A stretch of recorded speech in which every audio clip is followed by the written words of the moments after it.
प्रयागराज से सभी देखने वालों का हार्दिक अभिनंदन।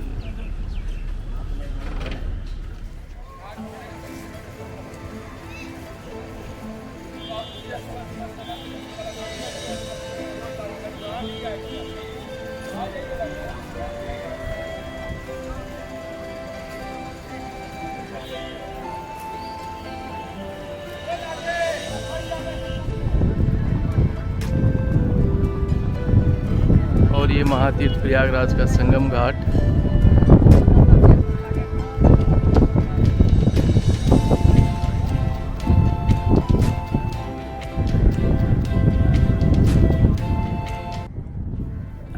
Hello and welcome to you all. आप सभी का स्वागत है मेरे इस चैनल में और मैं हूं आपका दोस्त और host Dilip Shekhawat. So please आगे बढ़ने से पहले do like share and subscribe, ये चैनल सब्सक्राइब कर लीजिए। आज के इस ब्लॉग में हम आपको लेके आए हैं प्रयागराज। प्रयागराज मतलब महातीर्थ। हमारी सनातनी संस्कृति में प्रयागराज का बहुत बड़ा महत्व है। यहाँ त्रिवेणी संगम है, तीनों नदियों का संगम होता है, जहाँ गंगा जमुना सरस्वती तीनों नदियाँ आपस में मिलती हैं। गंगा और जमुना विजिबल हैं, देख सकते हैं, और सरस्वती जो है वो अदृश्य हैं, और लेकिन ये यहाँ पे तीनों नदियों का संगम है। और संगम स्नान के लिए हर साल हर वर्ष सैकड़ों लोग आते हैं। ऐसी मान्यता है कि संगम स्नान के बाद में आपको आपके पाप कर्मों से मुक्ति मिल जाती है और मोक्ष की प्राप्ति होती है। और इसके अलावा भी कई धार्मिक आकर्षण या धार्मिक अच्छे मंदिर हैं यहाँ पे, जिसे अक्षयवट मंदिर है और पातालपुरी है, और उसके पास में ही बड़े बालाजी है, जहाँ पे बालाजी का मंदिर है, और वहाँ बालाजी की जो मूर्ति है, हनुमान जी की जो मूर्ति है, वो लेटी हुई मूर्ति है। और उसके अलावा यहाँ पे एक आलोपी देवी का मंदिर है।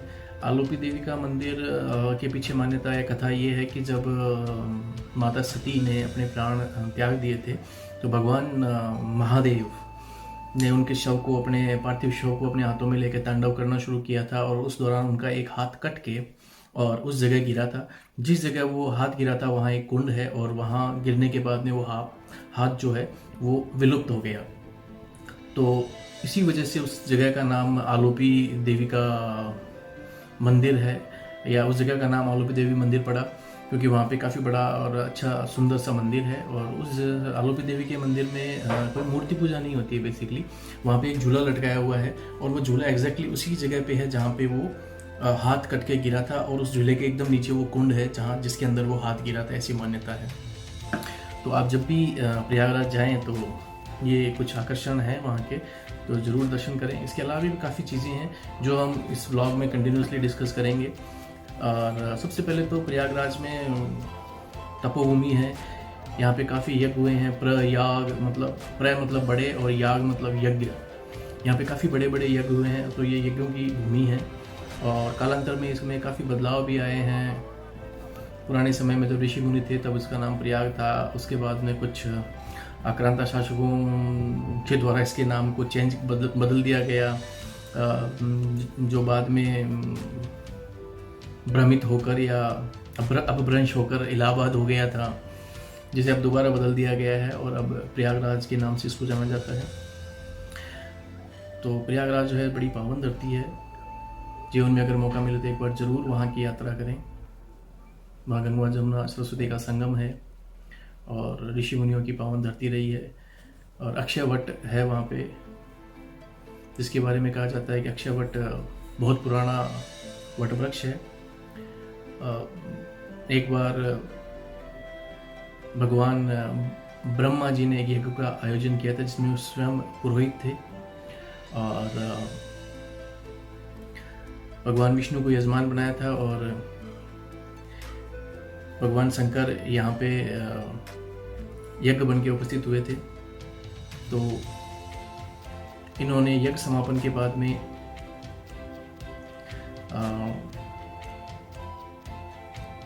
अपनी शक्ति से एक वृक्ष को उत्पन्न किया था, जो कि वट वृक्ष था, जिससे कि धरती के पापों को कम किया जा सके, ऐसी मान्यता है।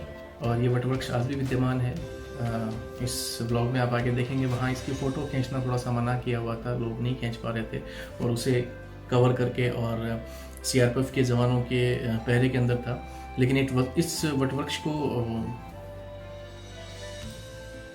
मुग़ल शासकों के शासन के दौरान काफ़ी नष्ट करने की कोशिश की गई थी, इसे काट दिया गया था, जला दिया गया था, लेकिन ये वापस निकल गया, वापस वैसा का वैसा हो गया।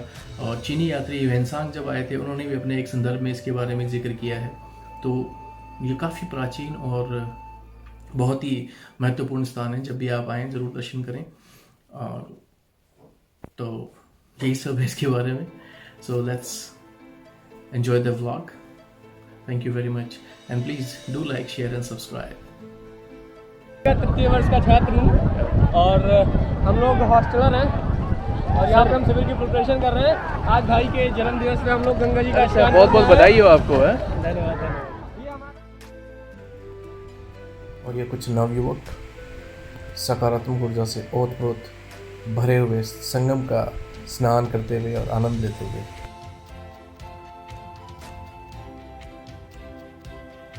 इसमें दबाओगे? अच्छा, दबाने की जरूरत को नहीं।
संगम स्नान के बाद संगम की तीनों नदियाँ गंगा, यमुना और सरस्वती की पूजा अर्चना करती हुई ये हमारे परिवार की महिलाएं और हमारी माता श्री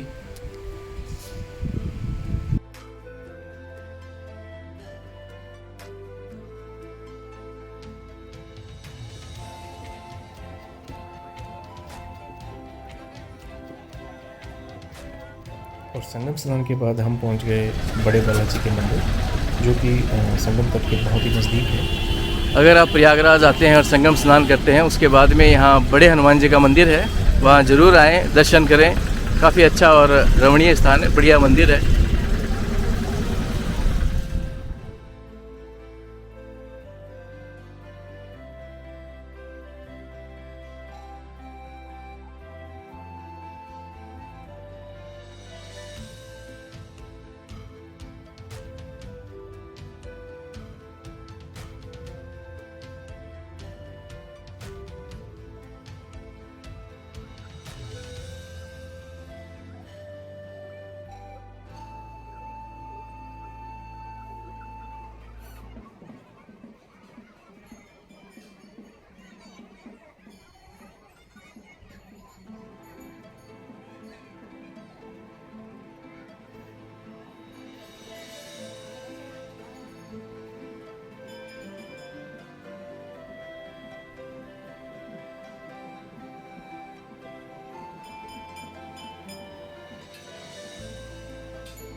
और बालाजी के मंदिर के दर्शन करने के बाद हम पहुँचे अक्षयवट धाम और पातालपुरी के दर्शन करने के लिए। वीडियोग्राफी फोटोग्राफी दोनों के लिए ही प्रोहिबिशन है, तो शायद मैं आपको ज़्यादा नहीं दिखा पाऊँगा यहाँ पे। Let's try.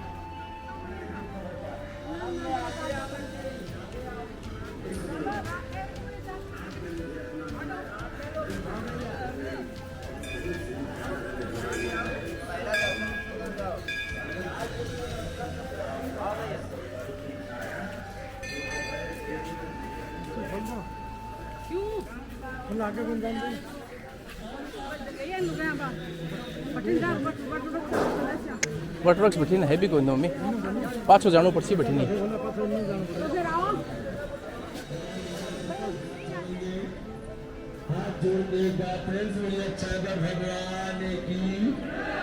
बोलिए गंगा मैया की जय बोलिए प्रयागराज महाराज की जय बोलिए श्री रामचंद्र भगवान की जय। देखिए जिस रास्ते से आज आप लोग जा रहे हैं दर्शन करने के लिए, इसी रास्ते से भगवान राम लक्ष्मण सीता भी इसी रास्ते होते हुए अच्छा। ये है मिस्टर ब्लॉगर जो आपको पातालपुरी प्रांगण दिखाने की कोशिश कर रहे हैं चारों तरफ घूम के।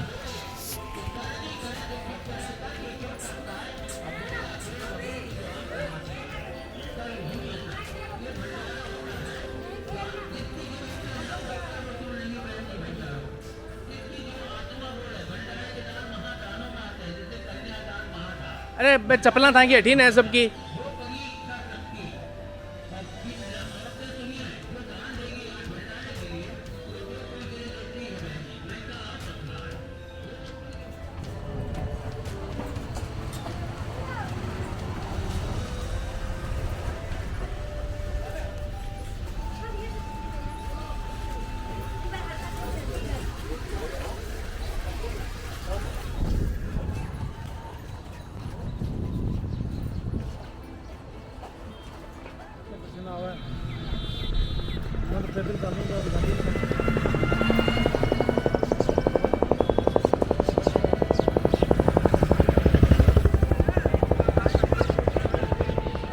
और अक्षयवट पातालपुरी के दर्शन करने के बाद हम निकल पड़े आलोपी माता के मंदिर के लिए, जो कि थोड़ा सा अंदर की तरफ स्थित है।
और यह है आलोपी देवी का मंदिर का प्रवेश द्वार, और सामने जो आप देख रहे हैं वो झूला है जिसके बारे में मैंने बताया था, जिसकी यहाँ पूजा होती है।